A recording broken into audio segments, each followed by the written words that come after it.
국민 여러분, 안녕하십니까? 여기는 대한민국 대표 정치 전문 플랫폼 한국정치TV입니다. 한덕수 대통령 권한대행 국무총리에 대한 탄핵소추안이 12월 27일 국회 본회의에서 제적의원 192명이 참석, 찬성 192표로 가결됐습니다. 이것은 지난 12월 14일 윤석열 대통령이 탄핵소추대 직무가 정지된 지 13일 만의 일입니다. 그 결과 불과 13일 동안 대통령은 물론 대통령 권한대행에 대한 탄핵소추안까지 잇따라 국회 본회의를 통과하는 헌정사상 최초의 일이 벌어졌습니다. 이날 한덕수 대통령 권한대행 탄핵소추안이 가결되면서 한덕수 권한대행의 업무는 정지되고 최상목 경제부총리 겸 기획재정부 장관이 대통령 권한대행을 맡게 됐습니다. 한편 국내 언론 매체들이 보도한 내용을 종합하면 더불어민주당 출신인 우원식 국회의장은 이날 한덕수 권한대행 탄핵소추안 표결에 앞서 이 안건은 국무총리 한덕수 탄핵소추안이라고 발표했습니다. 이어서 그러므로 헌법 65조 2항에 따라 제적의원 과반수 찬성으로 의결하겠다고 말했습니다. 이런 우원식 의장의 말은 과반 의석을 가진 민주당이 한덕수 권한대행의 탄핵소추와 관련해서 주장하고 있는 내용과 같습니다. 그렇기 때문에 우원식 의장의 이 발언은 우원식 국회의장이 자기 혼자만의 생각으로 민주당의 대통령 권한대행 탄핵소추 의결 정족수 주장에 동조했다고 볼 수 있습니다.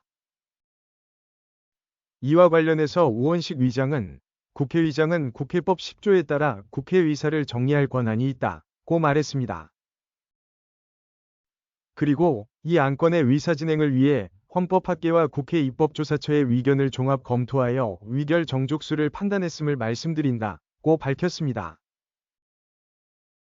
이것은 우원식 의장이 사실상 국회의장으로서 정족수 논란에 대해 유권 해석을 내릴 권한이 있다고 주장한 것입니다. 그러나 국회법 10조는 의장은 국회를 대표하고 의사를 정리하며 질서를 유지하고 사무를 감독한다는 것만 규정하고 있습니다. 이 국회법 10조 어디에도 대통령 권한대행의 탄핵을 위한 의결 정족수 논란이 발생한 경우 국회의장이 정족수가 얼마인지 결정할 수 있다는 문구는 없습니다. 따라서 이날 우원식 의장이 내린 대통령 권한대행 탄핵을 위한 의결 정족수가 제적의원 과반수인 151표라는 판단에 대해서 위헌이나 국회법 위반, 직권남용 등의 논란이 제기될 가능성을 배제할 수 없습니다. 또한 국민의힘은 우원식 의장의 정족수 발언에 대해 한덕수 권한대행의 탄핵소추 가결 정족수는 대통령 탄핵소추안의 가결 기준인 제적의원 3분의 2 이상을 기준으로 해야 한다고 반발했습니다.